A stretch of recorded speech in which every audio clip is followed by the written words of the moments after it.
Justice and compassion. Two big elements of religion. Two big elements of faith. Several years ago, there was a gathering in Assisi hosted by Pope John Paul II and the Dalai Lama, which gathered leaders of all the great world religions.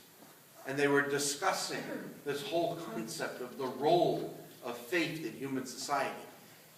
And the joint final statement that the group published, and it was given jointly by the Holy Father and by the Dalai Lama, was that compassion was the unifying element, or the root element, of all the great world religions. Didn't matter. Buddhism, Hinduism, Protestantism, Roman Catholicism, or Christianity, Judaism, all of the whole range, had at their foundation the experience of compassion. Sounds strange, doesn't it? I mean, we don't really think about that. We really think more about things that we have to do. Today we celebrate the feast of Christ the King. This coming of Jesus as the Lord of all time has its roots way back in the ancient Jewish history. And it has its roots in a question that you and I still deal with.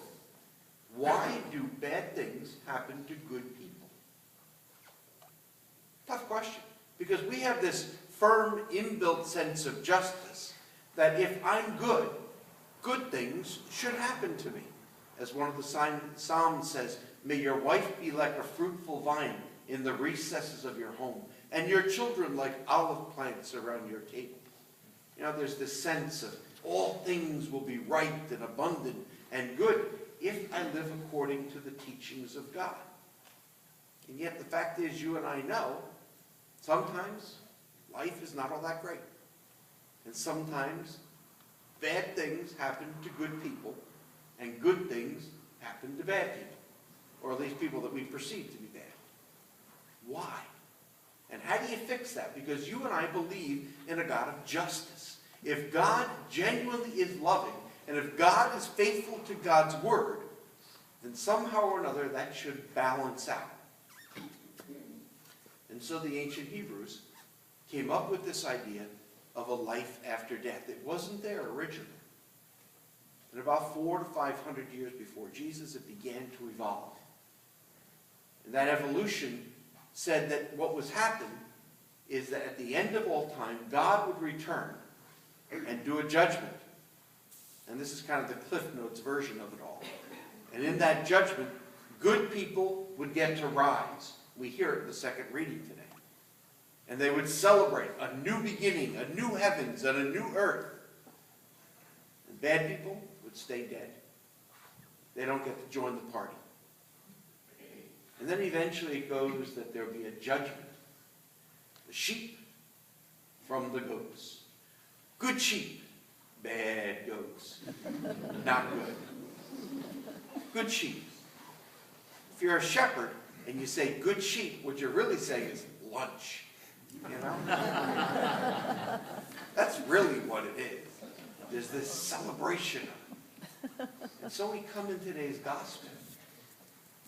And what is it that separates the sheep from the goats? It's compassion. That sense of a just God and our commitment to being the hand of justice in God's life, in life. And so for those who are in need, we express the love of our God in the physical things that we do. Because we realize that God, who has been compassionate with us, demands that we also are compassionate with others. I always find it fascinating, as a cradle Catholic, having grown up with that, and being taught by my grandparents, to say the rosary and make visits to the Blessed Sacrament, and doing all these wonderful things. Going to Mass on Sunday, as a priest saying Mass every day. None of those things are in that list in today's gospel. Jesus does not say, come blessed of my Father, because you went to Mass every day. Come blessed of my Father, because you said the rosary. Come blessed of my Father, because you sat quietly in front of the Blessed Sacrament and prayed all day. It doesn't say any of that. Not that those are bad things. They're all good. But if they don't lead me to feeding the hungry, visiting the sick, caring for those who are in need, then they were all a waste of time.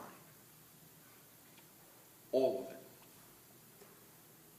Blessed are you, because your understanding of God's compassion in your life led you to be a vehicle, a sign of that compassion in the lives of others. And bad on you people over here. Because you didn't understand that the compassion of God given to you must also be shared. This sense of God who comes again at the end of all time. In the Hebrew Scriptures, it's the Father who returns at the end of all time, the one God. In the Christian Scriptures, it's Jesus. But there is this sense of understanding that all time is about coming together. All time comes together in this one moment when God reviews his creation and says, did you get it? Did you understand that my love for you, my compassion for you, must be expressed in the way that you are a living sign of compassion for those around you? As we celebrate this feast of Christ the King and prepare to go into the beginning of the new church year in Advent next Sunday, may we recognize that in this week, this Thanksgiving week, when we as a nation come together and give thanks in our family and in our country for the wonders that God has done, may our eyes be opened to see the ways that God has been compassionate with us. And may it draw us to be compassionate with those around us. Maybe there are family members who will be alone this week. Pick up the phone. Call them.